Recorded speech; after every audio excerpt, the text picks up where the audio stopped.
Chase Thomas podcast.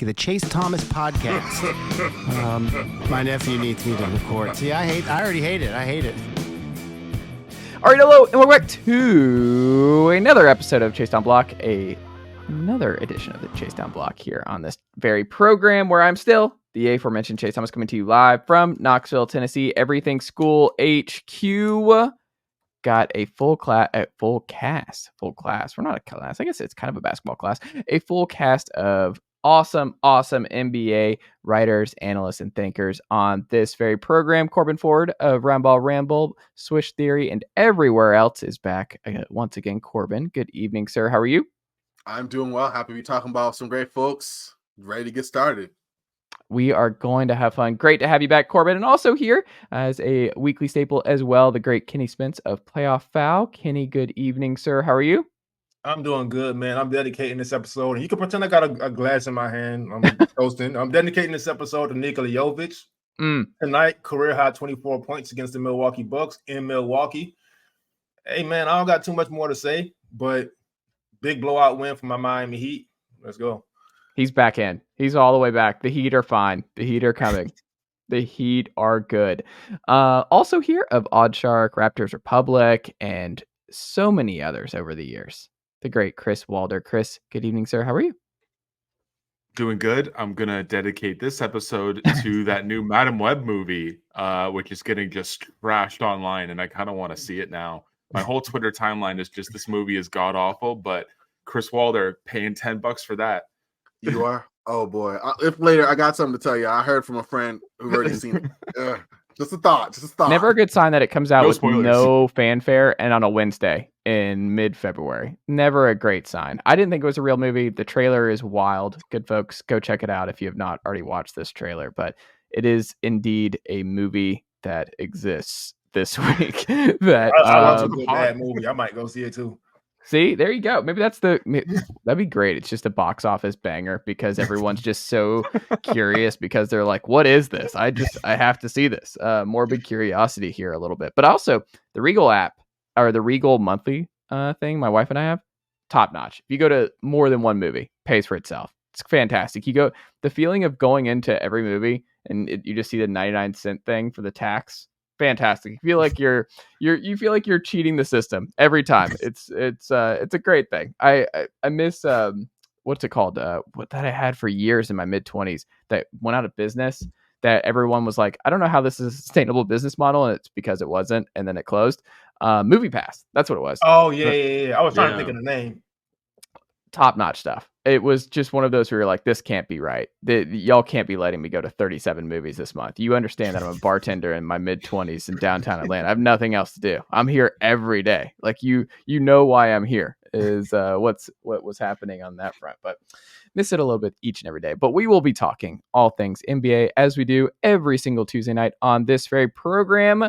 Corban kicking things off. A lot of Lakers movement since we last recorded. The trade deadline came and went. The Lakers did not make any big moves. They added Spencer Dinwiddie to the rotation, who a lot of Lakers fans were kind of little concerned about Darvin Ham's rotation comments and certain guard lineups that he is excited about using with Spencer Dinwiddie. You also lose Jared Vanderbilt for what looks to be the year. What does the new rotation and the signing of Spencer Dinwiddie mean for the Lakers to you this year?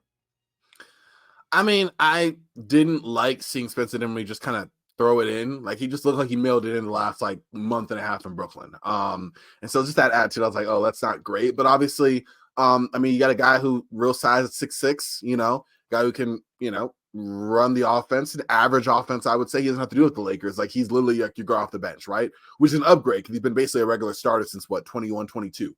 So you have a guy who, doing well there, is actually pretty well shooting the three on spotted situations, not good at creating his own shot, but hopefully, not good at shooting off the dribble from deep consistently. He's actually good at creating his own shot, but shooting off the deep consistently like he was in Brooklyn, not super great. But in LA, with LeBron, with AD, with even guys like D'Lo and Austin Reeves, he won't be expected to do as much of that.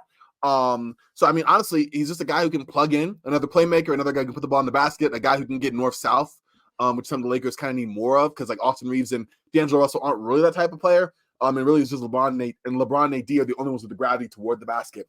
Spencer Dinwiddie can definitely get to the basket. And then defensively, I mean, listen, you hope that he's able to use, some newfound intensity to kind of be a good point of attack defender, or at least a decent one. Just stay in front of your guy, make use of your length, make use of your wingspan. We're not asking to be all defense there, but definitely hopefully better than D'Lo and Austin Reeves. I don't think it's too much to ask for.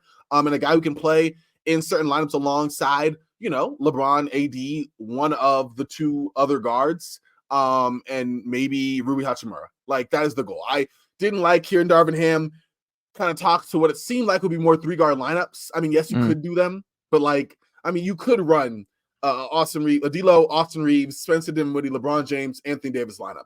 That just magnifies, like Spencer Dinwiddie's a decent defender, but he's not like a great one, and that still puts a lot of stress on LeBron and AD. So I don't necessarily like that, but you can get away with it. Like, with his size, you can actually get away with that more often than not.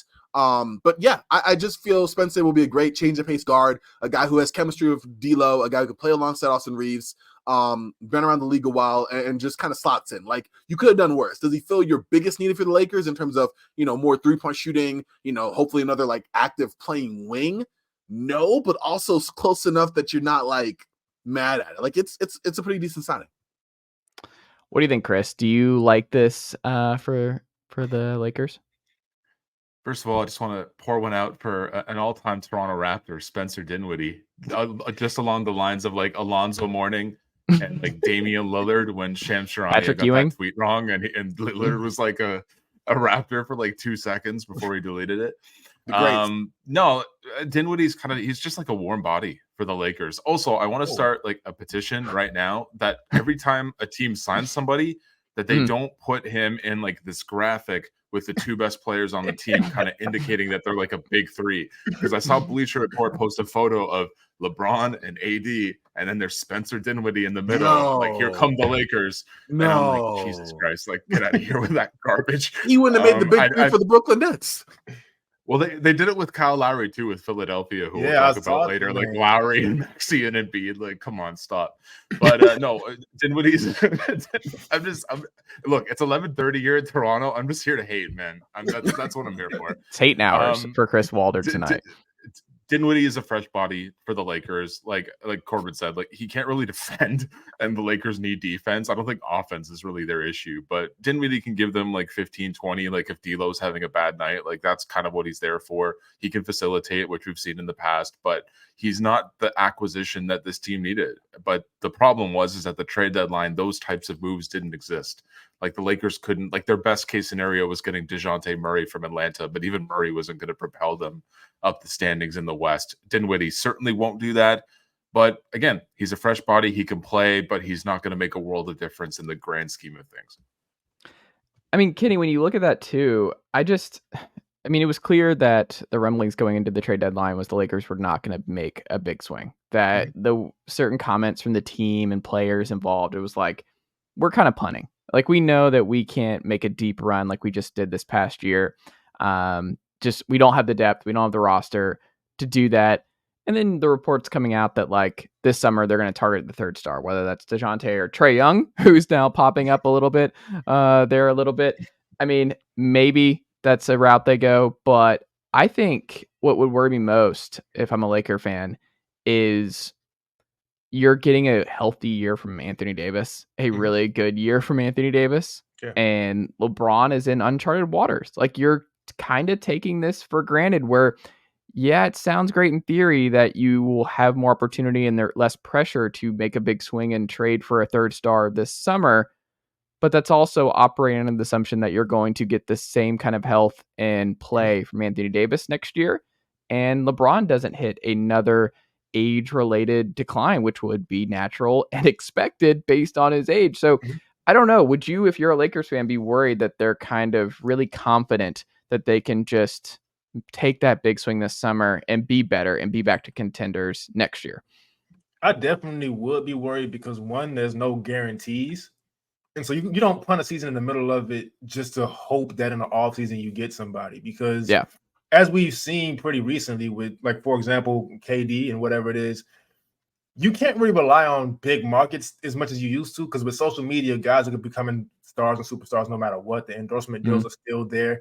And so you can't go into, and trust me, as a Miami Heat fan, I know you can't just be arrogant with, all right, well, we've done this before and people love this market. We have this advantage. You don't. People just want to go where they can win. And the Lakers don't necessarily look like a team where you can win. Another thing that's under the radar, you may have touched on a little bit. LeBron has been very, like, kind of, and I know you're supposed to do it, but there's no guarantee he's going to be back next season in LA. So I think just, and again, with the Anthony Davis thing also, you do take advantage of him being healthy, but the Lakers may be in a little bit of trouble. I'm not going to make that prediction. I don't make predictions generally, but I think they are being a little arrogant about this. And they should have definitely swung a little harder at the deadline, because with Spencer Dinwiddie, you would kind of have no idea what you're getting out of him. You just kind of have to see it. And even still, like, if he is good offensively, you don't have Jared Vanderbilt now to cover up for him defensively. He has the D'Lo reunion, and that's cool, but D'Lo's been really hooping lately. So where his attempts going to really come from, like, there's a lot of questions with this Laker team, and I think they're a little arrogant with what they think the answers may be. I am very curious to see how it plays out, but I think if Corban, you can speak to this. We were up at the Lakers portion of this. Does this all check out to you that they did operate a little bit arrogant, and that they will end up regretting not taking a bigger swing here with this group? I kind of hedge, because on one hand I agree. Like, I don't know arrogance in terms of, like, we're the Lakers, we can get anyone. Like, I'm sorry, between 2015 and 2018, like, Laker fans like to disagree. Like, that was a thing. At the same time, like, we all admitted there really wasn't a big move this trade deadline for. Like, I wouldn't have thrown an extra pick for DeJounte Murray. Like, you know what I mean? Like, in my mind, you can't force the Bulls to do stuff. Like, the Bulls have not traded a player in 2 years. Literally have not traded a player in years. In 2 full calendar years. Yeah, exactly. But, like, maybe I would have done it for, like, Alex Caruso, like, if he was part of a package of players I'm getting back, throwing the pick. But, like, I'm saying, for, like, the asset that you have, it's pretty decently valuable, and the players that are available for said asset, like, it just didn't make sense to me. So honestly, I feel like it's damage control from the Lakers. It's easy for them to say, hey, we had every intention of making a move. It didn't happen. We failed. No, of course they're not going to say it. So of course they're going to go, hey, we're going to off season. We got all this. We got 3 draft picks. Like, we'll be ready and loaded. That in a way, I guess that is true, and that does come across a little arrogant. But, like, the alternative is admitting, like, hey, we wanted every opportunity to go for things, and it just didn't go out for us. And I think that's just a reality situation. So I don't know if we'll see how it works out for them. But honestly, like, I'm not mad they didn't make a move. There really wasn't an impactful move to be made. Like, there was nobody out there I'm looking, okay, that propels the Lakers over the Clippers. That propels the Lakers over the Nuggets. Like, there just wasn't. Not in this trade deadline. Maybe 2022 or something. Maybe 2025, but not 2024. So I think that's kind of where they were. That's the hand they were dealt. I'm excited to see which NBA team takes Bronny in the lottery, just to put pressure on the Lakers and LeBron of, like, hey, like, Detroit, take him at 1. Take Bronny at 1, where you're like, what's the worst that can happen? LeBron says no. Like, really push LeBron to the test of, like, how much do you want to play with your son? You're coming to Detroit, buddy. You're coming to Charlotte, buddy. Like, that would be an unbelievable flex. I'm hoping a team does that. It's something that I've been thinking about. It's like, someone should overpick Bronny and see what LeBron does. Like, that would be just an all-time great troll job. To be like, are you sure? ATL won't do it. I mean, that's not look. LeBron with Trey and DeJounte, the tickets alone. I mean, I might move back to Atlanta. Like, I might, like, LeBron for a year. What? That'd be amazing on my team. Yeah. I don't know if you've seen the Hawks lately, but the Hawks aren't good. The Hawks aren't going anywhere. That's fine. Give me LeBron. What are you about to say, Kenny? Yeah, so hear me out, though. The Cavaliers are messing up the greatest story ending of all time by being good this season. Ooh. Because if they were bad, they could have punted it, picked up Bronny, got Bron back. He ends his career there. Like, it would have been amazing. But they've been kicking ass. So it's like, hey, what can you do? Just a bad luck all around from that organization winning basketball games. Kenny, is Brandon Miller making the rookie leap for you as both just a player and more of what you thought he was going to be coming in? And does he look like a better player long-term than you had previously anticipated? I wouldn't necessarily, because I was very high on Brandon Miller coming into the draft just because of the skill set he had with the length. I didn't know he was this good defensively, to be honest with you. But yeah, he's so not the Nuggets. We were talking about the Nuggets before. So the Hornets, they have kind of cleared the way for him in a sense. Mm-hmm. Terry Rozier is gone, which I had no idea he was so beloved in Charlotte. But he's gone now, so the shots are there for Brandon Miller, and we've kind of seen him really start to take off in that sense. And also, they bring in Seth Curry. They bring in Grant Williams, team players who I won't necessarily say have winning experience, but they haven't been playing for the Hornets this whole time. Yeah. So they're a little more serious now. They won a couple games. Mitch Kupchak moving to an advisory role. That's huge for the organization. Definitely huge. So they're setting Brandon Miller up pretty nicely. But the way he's been playing has been incredible. Like 3-level scoring already. He's very ahead of schedule on that. Like I said before, the defense. The playmaking is something I also didn't know he had. I don't know his assist numbers. He's not averaging 7 or 8 assists, but just watching him, the quick decisions he's making out there on the floor is really impressive. And so I definitely think it's interesting to me. And my co-host actually said one of those things when this also usually players run into a rookie wall where like they kind of struggle around this time of the season. Brandon Miller's just looked like an all NBA guy. He's not going to get there because that's not traditional, but he's been playing like one the past couple weeks. I also think the Hornets kind of like we talk about like we look at different organizations and where they are and like what kind of upside they have. Like the Magic, for instance, like the Magic are good. They've made the leap. They're going to be a playoff team. The Magic have one right now potential perennial top 20 guy. Like they've done a lot right. Like the Magic have built the right way. They have added a bunch of length. They're a fun team, but a lot of guys that just are not going to move the needle. They're just. It's Paolo, and then, I mean, unless you're just a huge Franz guy as a top 20, I don't see Jalen Suggs being a top 20 guy. You look around the league and you're like, okay, or look around them, compare them to the rest of the league. It's like just not a lot of first team, second team, all NBA potential. But then you look at the Hornets who've done so much wrong over the years, and you're like, LaMelo, there is a path to him still being, if he's healthy, a top 20, top 25 player in the league perennially. Brandon Miller looks like a perennial top 20, top 25 ceiling in the league. Mark Williams is awesome. Like I like he's a long-term anchor at the 5. That was a great pick. You're going to have another high lottery pick this year. Like the Hornets are still like it might sound crazy, but you get the right GM in there. But for me, I would still say the ceiling for Charlotte with this group, Chris, might be a little bit underrated. And I think Brandon Miller and LaMelo and company, that's still a solid core foundation if you can keep those guys happy and surround them with some good veterans like Grant Williams and Seth Curry. Like I don't think it's as dire as some people might think from the outside in Charlotte. Well, the Eastern Conference is getting better. And like in general, like the wing positions are just loaded with talent. Like Brandon Miller needs to be like a yearly, like 22, 23 point guy, 7 rebound, 4 assists, continue to be like a decent shooter, which that's like one skill I was kind of worried he wouldn't be able to carry over from college, but he's still connecting on like 37, 38% from 3-point range, which is I think he'll be fine there. Yeah. It's just with Charlotte in general, they've botched so many of their draft picks in the past, and that's kind of like the reputation that they have. And even the one that they absolutely nailed in LaMelo Ball, he can't stay on the court long enough to really do anything with Charlotte, unfortunately. And like you alluded to, like they do have some nice pieces right now. They're bringing in some vets to kind of work with those guys, but at the same time, like they're not like it's going to take a while before they match up with like even a team like Orlando, because Orlando has a good history of like connecting on those draft picks.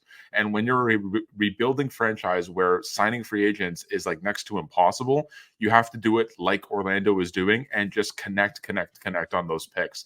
And I'm still very hesitant on putting any sort of stock into Charlotte. I'm personally happy that Brandon Miller is playing as well as he is, because this rookie class in general has basically just been a 2-player show with Wembanyama and Chet Holmgren, who was another class altogether. But at the same time, I root for him. Charlotte, again, they're still a ways away. Like the Bruno Caboclo quote, like 2 years away from being 2 years away. Oh man, Bruno Caboclo. That is a name I've not heard in a long time. Not that Rafael Araújo, was it Araújo? Rafael Araújo. Not that he has anything to do with this, Corban, but I just wanted to throw Rafael Araújo. We're naming some former Raptors. I didn't have a transition there. What do you think? Which way do you lean with Brandon Miller in Charlotte? I started off kind of really not low on him. I wasn't as high on him as I am on Scoot, right? And obviously, like guards, in the NBA, and all the things. Like the verdict is still out. I'm not gonna just throw in after middle of the season, like, oh, it's worse. But Brandon Miller has definitely surpassed my expectations. Like Kenny said, like Chris said, like he's been really productive, and he's been. I love his shot making ability. As I've been watching basically every Hornets game, and he's like grown in terms of his ability to create his mid range shot. He had a shot against Indiana yesterday where he was able to. He got a mismatch with Miles Turner. Kind of did like a smooth left to right crossover, and then as Miles Turner was kind of getting back to react, he pulls up for the smooth mid. He was smooth. It was nice, and it wasn't something he was doing at the beginning of the season, right? And honestly, I guess in the scouting reports, a mid range game was something he was really strong on going into college, and just kind of disappeared. But it's coming back, and not only that, his creation, which still isn't super great, is definitely not. I'd called him like a modern Wesley Johnson. I'm gonna walk that back a little bit. I was definitely way more negative than I should have been on him. He's a whole lot better than Wesley Johnson. Most definitely. At the time, I was just mad. It was just disgust. I don't know. I was like Chris. I was on hating hours, I guess, when I said that. But no. Oh yeah, buddy. Yeah. But he's definitely. I mean, I'm not gonna call him Paul George light yet, but he's definitely like in the middle there, and like you could see the higher end outcome being that. But yeah, I like him. And I also like, let me get a moment to shout out because something I really liked is the Hornets offseason move. I mean, not offseason moves, their trade deadline moves. Like to get anything back for Gordon Hayward was great. To get a young guard and Trey Mann, Vasily Micic, who's also been really good, has been helpful. Grant Williams has been solid. Obviously, it didn't work out in Dallas, but it's really working out here now. Like they have balance. They have competent NBA players. Literally, the minute they got those guys, I think Nick Richards, Leaky Black, and I want to say one other player for the Hornets immediately went down to Greensboro. Like they went starting those guys to like, okay, you go back to the G League, we're good. Like just having competent NBA players is a big thing, but much less having some actual talent there, and guys that fit the role. I'd be remiss if I didn't mention Seth Curry with 18 points and a good win for them yesterday. So like at the end of the day, the Hornets, I mean, they are a little bit better. They're still a really bad team, but they are at least competent. And Brandon Miller has definitely like been a star rookie for this team. I think it's an appealing job, like because I don't think Clifford's back next year, so you'll have a blank slate with coach and GM. And I don't know. I think it's a sneaky. If I'm a up and coming coach and GM, I think this would be an interesting opportunity here. And I think there's more room for growth and success than people might anticipate over the last couple years, based on what we've seen from Charlotte. Chris, do you like Philly more with Hield and Maxey to hold the fort without Embiid? Why or why not? Are you think? No. Ooh. That's my short and blunt answer. Look, I'm already devastated that Kyle Lowry is in Philly right now. Okay, so the fact that we even have to talk about this is breaking my heart. But no, like credit where credit is due. Like Philly is like 2-1 since they acquired Buddy Hield, and he's been playing really well. The guy's averaging like 22 points. He's shooting the lights out just like he was in Indiana. But let's look at like the win-loss record. Like they lost to Atlanta, and it was just a few minutes ago we said Atlanta is trash. They can't stop anybody, which is absolutely true. Philly beat Washington. Everybody beats Washington. And there was like a scheduled loss for Cleveland. They were in the midst of like a 9-game winning streak, and then they fell to Philly, and they almost came back at the end. If I think Garland missed a shot at the end of the game to win it, so they got a little bit lucky there. I just think best case scenario for Philly right now is just treading water. Like if you can kind of play 500 basketball until Joel Embiid comes back, and honestly, I wouldn't play him a damn game for the rest of the regular season until the postseason comes.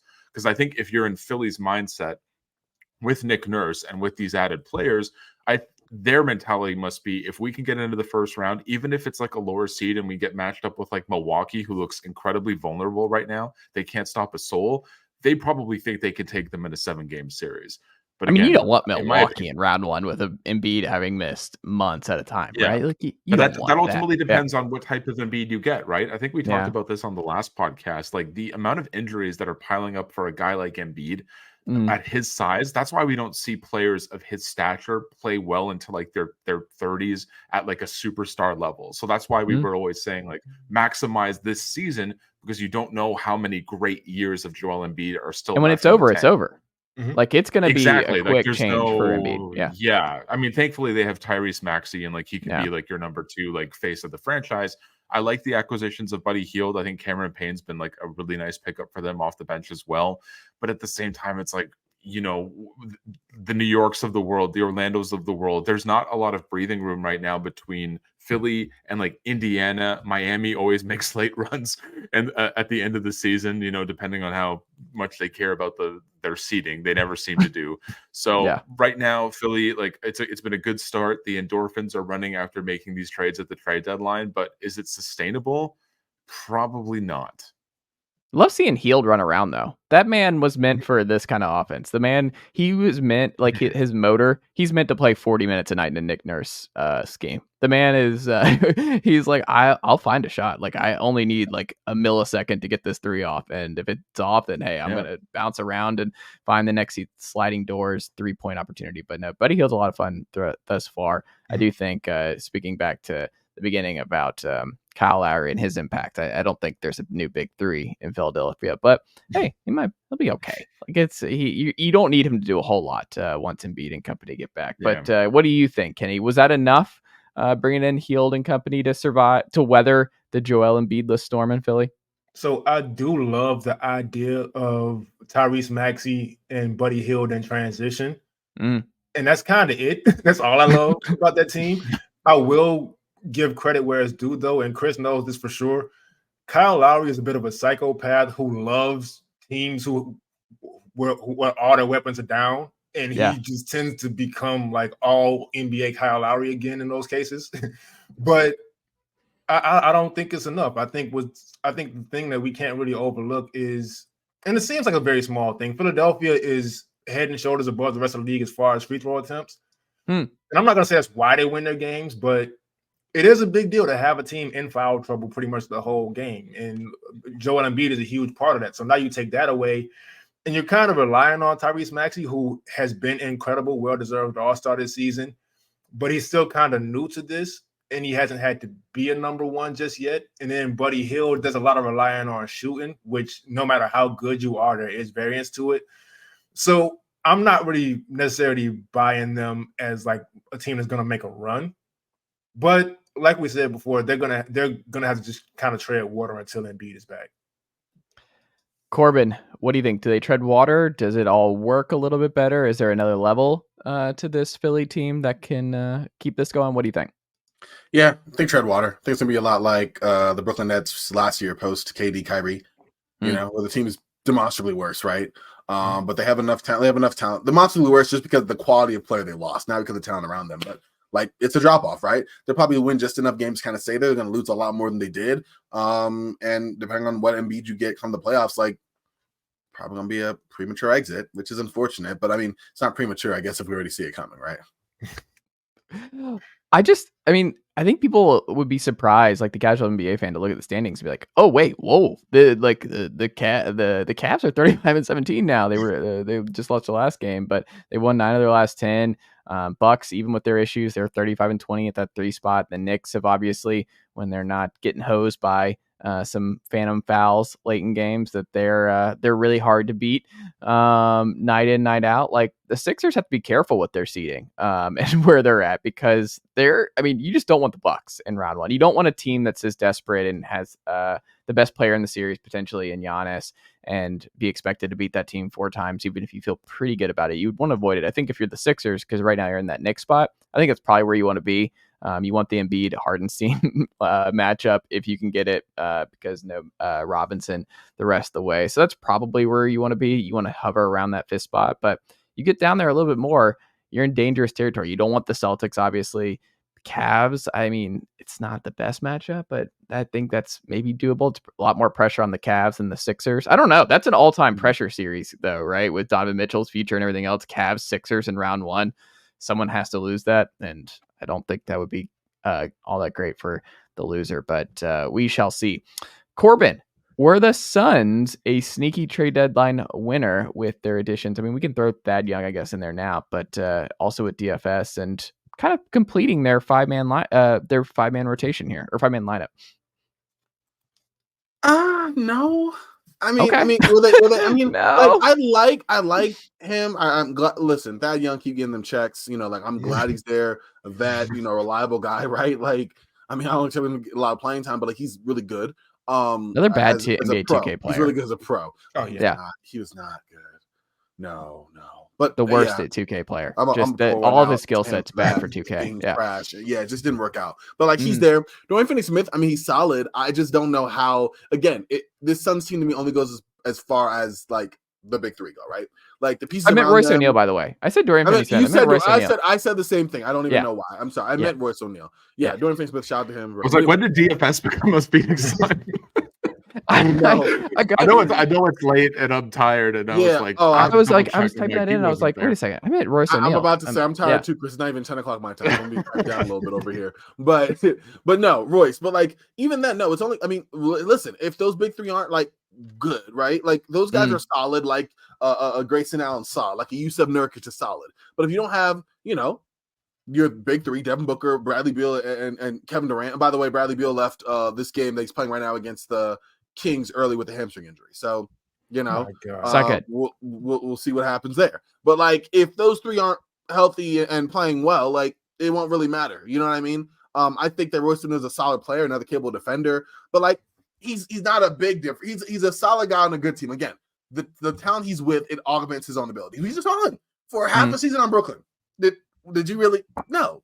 Like, you know what I mean? Like, and I'm not even being disrespectful. I'm just saying, like, he's a solid player, but is going to be on those other guys anyway. So, like, I think they have what they have, and all they need right now is health. Will they get that this season? We'll see. As far as positive additions, yes, I agree. Whether you have a veteran presence in Thad Young or a solid 3-and-D guy in Royce O'Neal, yes, like, marginally they got better. But, like, ultimately, I'm kind of ambivalent about their moves. I think all ultimately matters on the big three and their health, and like that's the long and short of it for me. I mean, Chris, when you look at this, I just think that they have the best playoff depth, the best playoff rotation of anybody in the NBA. Like if they're all healthy, nobody can match what they can throw at their top 8 or 9. Where they know exactly who their top 8 or 9 is going to be now, and it's switchable, it's versatile, and I just think a healthy Suns with who they have now, nobody wants. I don't think anybody wants any part of this. And I don't know. I'm very optimistic. I love what they have there. And Corban in the chat over here, we're talking Denver. No, we're not. Because look, here's Phoenix's top 8. Devin Booker, Bradley Beal, Grayson Allen, Kevin Durant, Yusuf Nurkic, Royce O'Neal, Eric Gordon, how many was that? 7? That's 6. No, that's 7. 7. That's not the best in the West. I'm sorry. Once you said Eric Josh Gordon, Okogie, no, Thad Young. You're digging your grave here. We're just keep turning out these names. I don't know. I like Drew Eubanks. I don't know. Glad you that's like top Drew. 8, man. You and Drew, that makes 2 people who like Drew Eubanks. I'm just kidding. If you stopped at top 3, I would maybe agree with you. But you said 7. I like the Clippers better.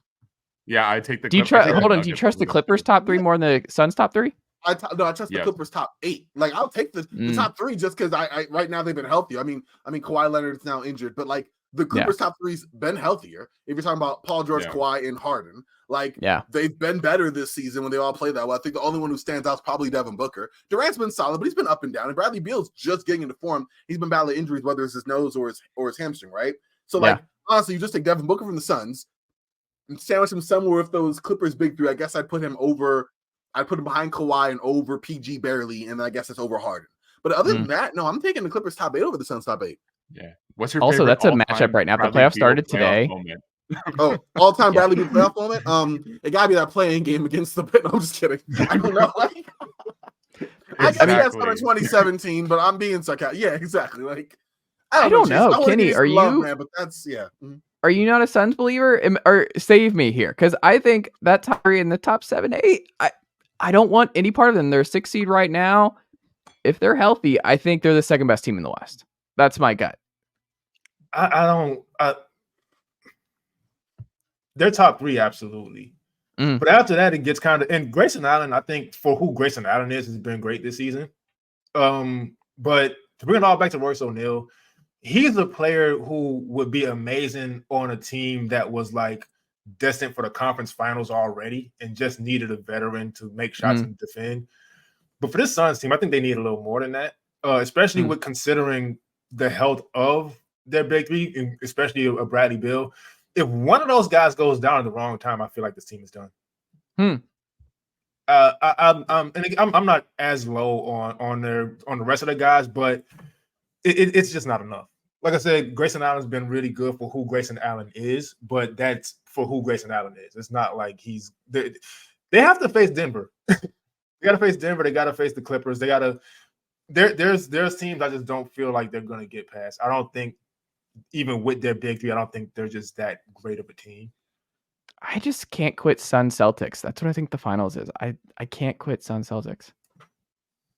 Who's more important to their team right now and for the rest of the season? Kawhi Leonard to the Clippers or Kevin Durant to the Suns? Oh, Kawhi. Kawhi. I think Kawhi. Yeah, exactly. But and I had a point to I had a point there, and my brain is so foggy right now. So I'm just saying, like, no, to take off the point, like, you know, when you have like these big threes, like, and you're talking about depth and whatnot, can Phoenix overcome losing a Kevin Durant? Like, offensively, maybe, because you have Beal and you have Devin Booker, but they also come with their injury concerns. With the Clippers, you have Paul George and James Harden, but you also have kind of like a deeper roster around them too. And I think that ever since they've kind of figured out how to run an offense with James Harden, where he doesn't need to take 22 shots a game, he could facilitate, he could be that third option. I think Los Angeles is just a few steps ahead of Phoenix. Phoenix is the team that could lose in the first round in 5 games or make it to the NBA Finals. That's true. I 100% agree in the volatility on that front, but we'll see.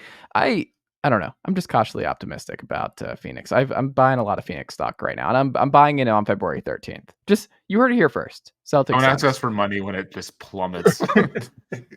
Yeah, go to OddShark and plug that in right after this pod. But Parlay's killing it tonight, by the way, just for the record. Same game parlay, Suns and Kings, baby. Bradley Beal going down sucks for him, but get Kevin Durant some more buckets. I mean, hey, you got to do what you got to do. Exactly. Kenny. League pass team right now for the casual NBA fan that we do each and every week here. Why and why not for the Orlando Magic, for the casual NBA fan to jump into them right now? So the why, and this is probably a little biased for me because I love defense and I love players 6'8", 6'9", 6'10" who can handle and play make. That's the why, basically. Whether it's Jalen Suggs, whether it's whenever Anthony Black is playing the defense, they have one of the best defenses in the league. Paolo Banchero, that's pretty obvious. You mentioned earlier, unless you're a big Franz Wagner guy, I am a big Franz Wagner guy.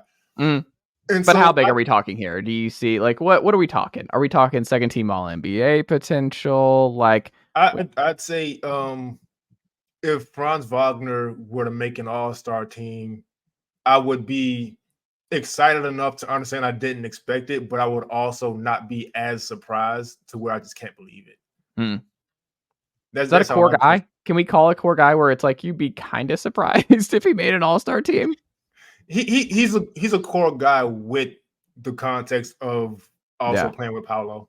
And he had some amazing moments last season also, but core guy, I don't know. I think he's maybe like right on the cusp of that. Yeah. But that's the why. The why not, they're still kind of clunky. A lot of front court depth. Back court, I'm still kind of shaky on. They are still a very young team. And so there are games where they can easily win and they just make real bad decisions and just end up blowing it. And I hate to say it because I really liked Cole Anthony when he was in high school, but he's somebody I've been uncertain on his entire NBA career.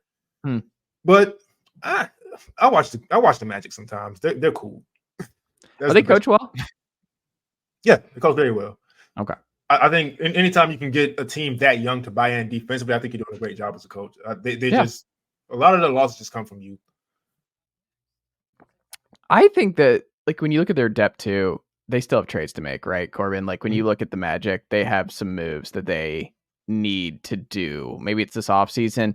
You're kind of just like, these young guys are starting to get a little bit older and you're having to make some decisions. Like, and to your point, Kenny, about Cole Anthony, it's like, do you really need he's more of like at the point where he would help a contender a whole lot more, where it's like, you don't really need a Cole Anthony on a young rising team. Like, he's just not one of those core guys and you could sell high and get some good value. Like, I'd rather turn that into a veteran to help this group, like another Gary Harris, because Gary Harris has been good for them. But just the Cole Anthony types, I just feel like would be more beneficial on a contender as like a swing guy, and in that kind of Monty Morris role for Denver and stuff like that. I just feel like that's where Cole Anthony might be better suited, because he does have, I think he's going to be in the NBA a long time. Like his skill set and everything else, I think Cole Anthony's going to be a long time player, but I don't see the value when you really, really, really need to find out what you have in guys like Anthony Black, Jalen Suggs, and Markelle Fultz, and what you can do. Because I feel like those three are more likely to be part of this core long term. What do you think? Yeah, no, I agree. I think that I'm surprised there wasn't a lot of moves made. I mean, again, there was the big difference makers, but there was pieces I thought within the margins the Magic could have acquired, more shooting, kind of clip the guard rotation, things of that nature. But hey, they've been playing strong. Write it out. See what I guess it looks like with a full year sample size. With most of these guys healthy, getting a lot of games from Markelle Fultz, getting a lot of games from Jonathan Isaac, right? Well, relative to the games they played in the past, you've gotten more help from Gary Harris, guys of that nature, right? And then see what happens with the offseason. So yeah, they're not. I mean, they made some noise. They had a red hot start this, early in the season. Kind of regrets back to the mean. We knew they weren't that good, as good as they played early, right? But they're a solid, competent basketball team. There's some real, foundation here, and now it's a matter of the offseason, doing some pruning, trying to build off of that and seeing what happens. So yeah, ultimately, I'm not mad that they didn't make a move, but they're going to do something. It's not like this team is just set it and forget it. Well, because they're building Toronto South, Chris, with the front office and everything else and their length and athleticism, is this where you're migrating towards as the Raptors go towards the bottom of the East for the foreseeable future and the Magic rise up? Are they your adopted Eastern Conference team for the next couple of years? It's too soon, man. We're not talking about that right now. Don't bring the Raptors into this with this 6'9" philosophy, which just completely backfired. Because we're trading all those guys now. Haven't you heard? Siakam's in Indiana, OG is out in New York. We got Scotty Barnes walking off the court before the game's over, and he's creating an uproar on Raptors Twitter and whatnot. So that's our big selling point. So things are going awesome. You're just the meme, the "this is fine" meme. Why do you think I'm wearing a Spurs hat right now? Because Wembanyama torched my boys last night with 10 blocks in 29 minutes. What was that like watching Wembanyama with 10 blocks? What was that like as just a fan of the other team? What do you do? Joking. I was like, dude, I block more porn bots on my Twitter account during a Raptors game than he had during an actual NBA game. Get on my level, Wemby. Blocks are soft with your double-digit blocks. But no, that was crazy. I know we're completely off topic, but watching him actually in Toronto, 7'4", just just getting whatever he wanted. And Jakob Poeltl's a pretty good interior defender. He looked like such a noob against Wembanyama. It was ridiculous. So yeah, it was a lot of emotions running through me. But to answer your question, what Orlando's trying to do right now, I just looked at the NBA standings. I think best case scenario is they get through the play-in tournament. They maybe sneak a game from Boston or Milwaukee in the first round. That's pretty much it. I like what they're trying to do though with getting these big bodies. They have such a nice front court. It's just the back court that's questionable. They're trying to slot pieces in with Suggs and Anthony.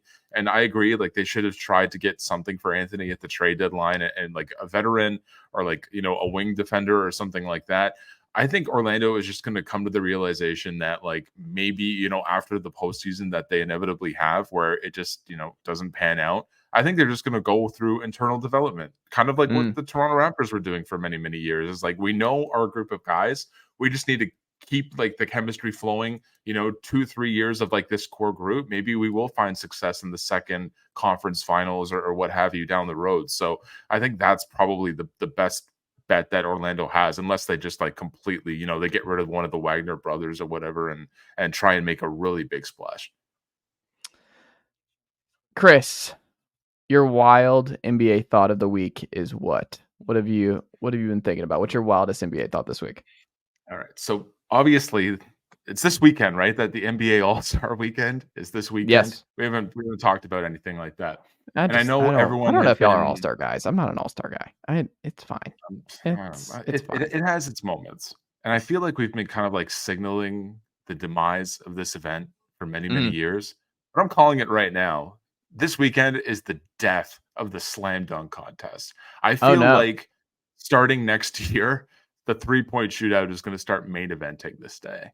And I don't think it's right? I'm not trying to do it as a shot to because this is basically a one-player event. It's Mac McClung. We're there to see what he does. Jaylen Brown, you know what? respect to Jaylen Brown for being like the one all-star to actually willingly do this thing. Like he could go like botch every single dunk. He could have 0 points in total. I don't care. Like mad respect for that guy for actually participating. And I could be, shocked by Toppin or Hami, like with the dunks that they do. They're trying to hype themselves up right now on social media. They got some tricks up their sleeve.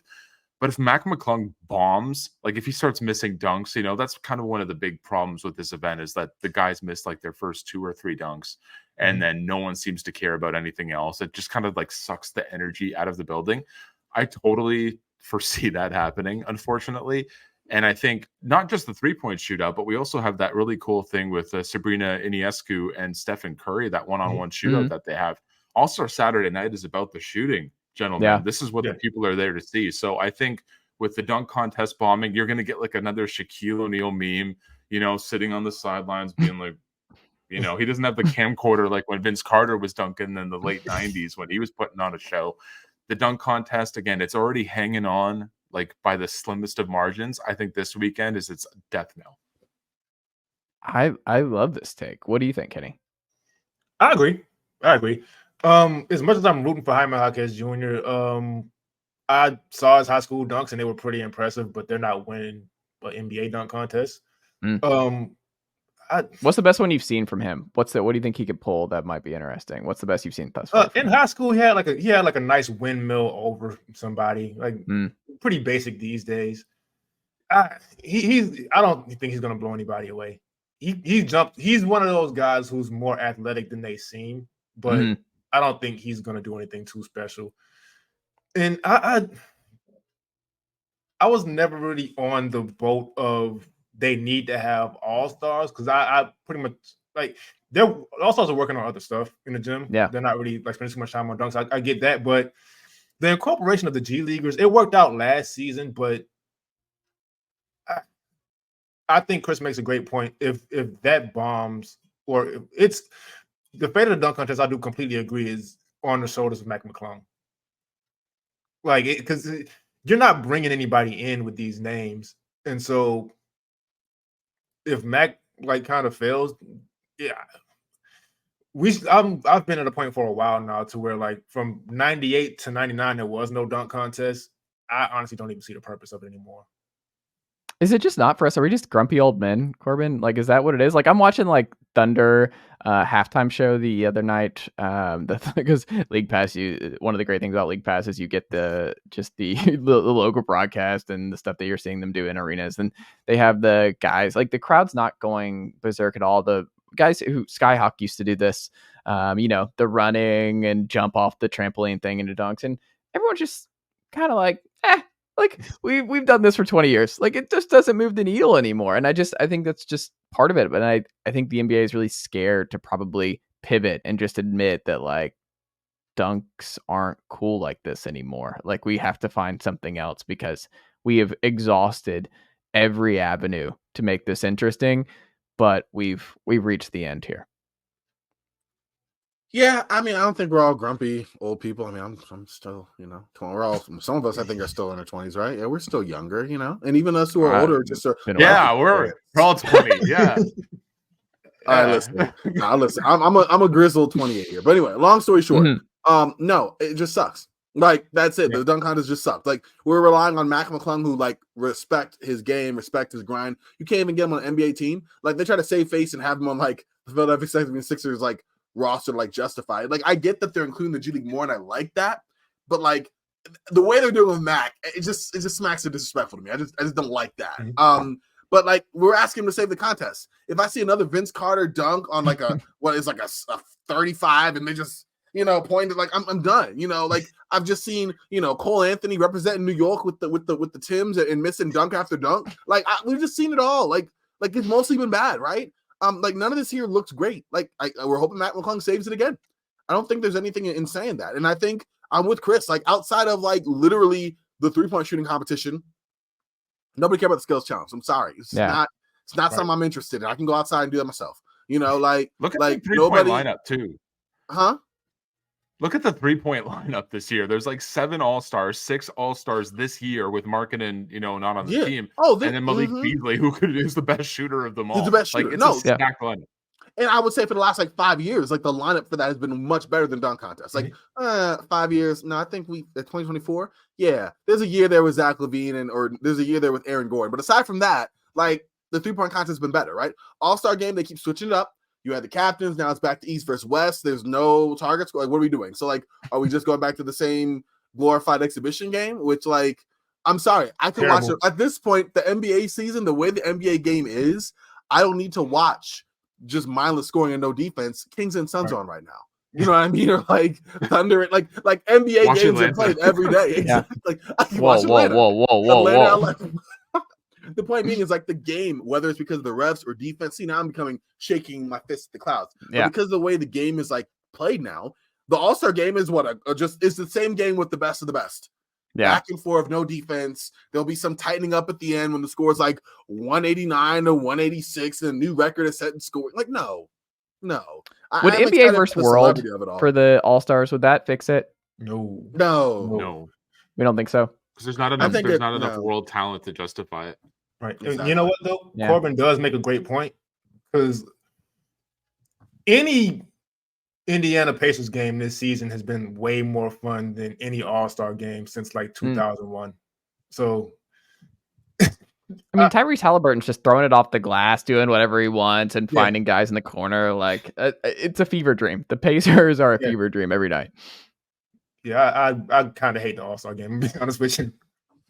I think it also speaks to just the era of basketball that we're in, that the 3-point contest. Like, it's only natural that is where all the All-Stars want to be, where all the eyeballs are, is because when you watch the NBA every night, like that's the thing. Like, that's just part of where we're at right now. And elite shooting is what draws the most people in. It draws the stars.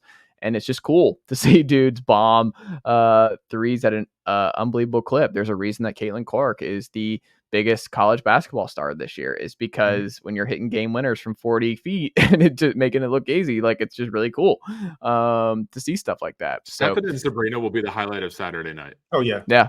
Easy. I could see it. Kenny, are you buying back into the Warriors with this recent? Draymond's like, hey, my suspension actually good. Because we got some young guys to play. Kuminga turning the corner a little bit.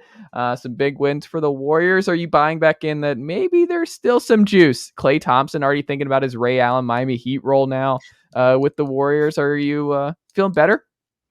So I am buying in, just not up to Golden State Warriors standard. I do think they are a better team than they have been this season. And credit to them on their 5-game win streak recently. Also, 5-game win streak.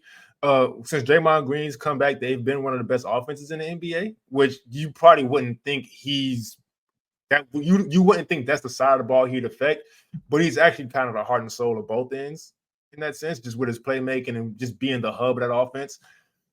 They're a much better team than their record shows. We're still kind of waiting for Chris Paul to get back and see how that's going to look. But him, Draymond, Steph, that's a lot of IQ on the floor at the same time. So I think they can figure it out.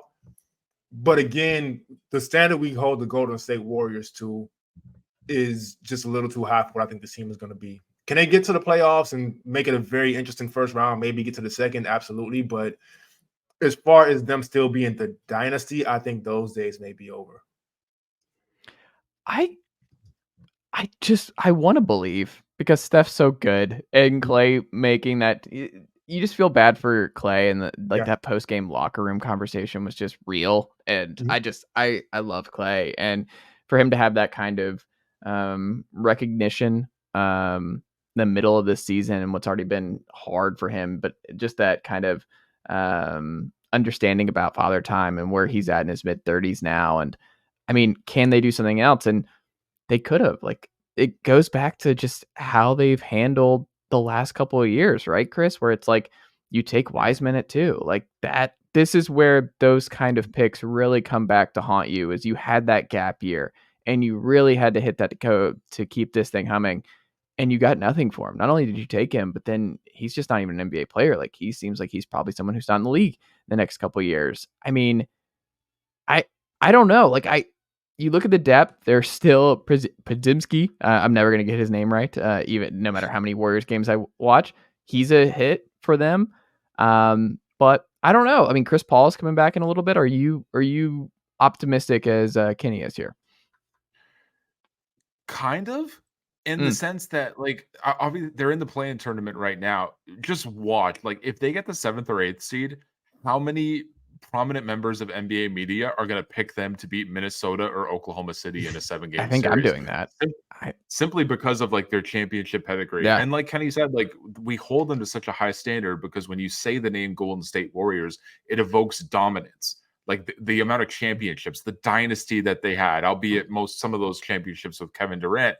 And we are seeing like the fall off of Klay Thompson in a sense. Draymond Green is taking a slide. And that's why these young guys coming in, like Kuminga, like Moody, like Brandon as well, it's like that is the future. That's what your team is going to be looking like in a post-Curry era, which is happening sooner than you think. Because I mean, shooting can take you far, and you could probably play into his late 30s and maybe 40, but that fall off will happen as well. But like I said, like Golden State is that team that in this crowded as shit Western Conference, like again, anyone from 1 through 8, like there isn't anything that I would necessarily consider an upset.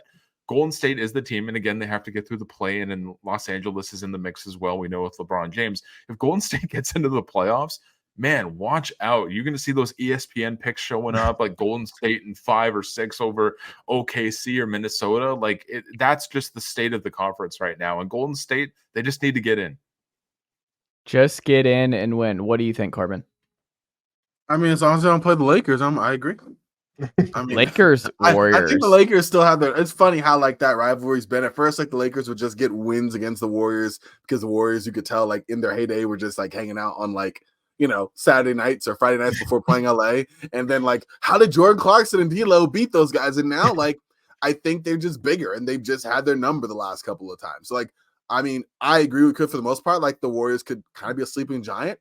At the same time, like I think that it still is like, again, like I said, like a matchup dependent thing. Like this West is crazy. I think you're right. If you're going with like the Wolves or the Thunder, like, yeah, you got it. Like I feel really confident in the Clippers. If you're going against like the Clippers or the Lakers, maybe not, but it's personnel, not just like talent. Like talent, I think they're more or less even, but like the Lakers are better in terms of being bigger and physicality and just that sort of thing. The Clippers like isolation and with their wing guys, like that's hard to defend. Draymond can't be everywhere. And Kuminga and Wiggins, like while they're serviceable and they actually could probably hold up well in a good, that'd be a fun series actually. But like, it would be different. So I definitely, yeah, I guess a long story short, I mostly agree with Chris, but I guess the caveat of it just being heavily match dependent for them, even more so than it probably would be in years past for Golden State. Man, that would be fun. Like Warriors, Lakers. I mean, Lakers are a much better home team, I want to say, than road team this year. So that's something you don't want to be in if you're the Warriors. But also, I mean, the Warriors are just like, they are mediocre across the board. I think they're like 500 at home, 500 on the road. Like they're just like, hey, we're committed to being 500 this year. Let me ask but hey, they got back over 500 for the first time in over a month this week. Yeah. So that's big. And maybe they are turning the corner. 1-5 straight. We'll see. Yeah. I mean, my question is, who on the Warriors is going to stick Austin Reeves? I'm just kidding. That was my bad joke. It's too late for this. I went full NBA Facebook on that one. I love it. Well, Kenny, what can the good folks check out from you all across the internet this week, sir? You can follow me on Twitter, Kenny Spence NBA. I don't care if you do, though. I want you to subscribe to Playoff File on whether that's YouTube, Spotify, Apple Podcasts, whatever it is. We took this past week off, just schedules were crazy, but this last episode, we had a real interesting conversation about being patient with young players, with Brandon Miller kind of breaking out, Scoot Henderson kind of fighting himself, Amen Thompson as well, kind of fighting himself. And we kind of also briefly went over the history of great and really good players who started off their careers very slow. So that's what I would say.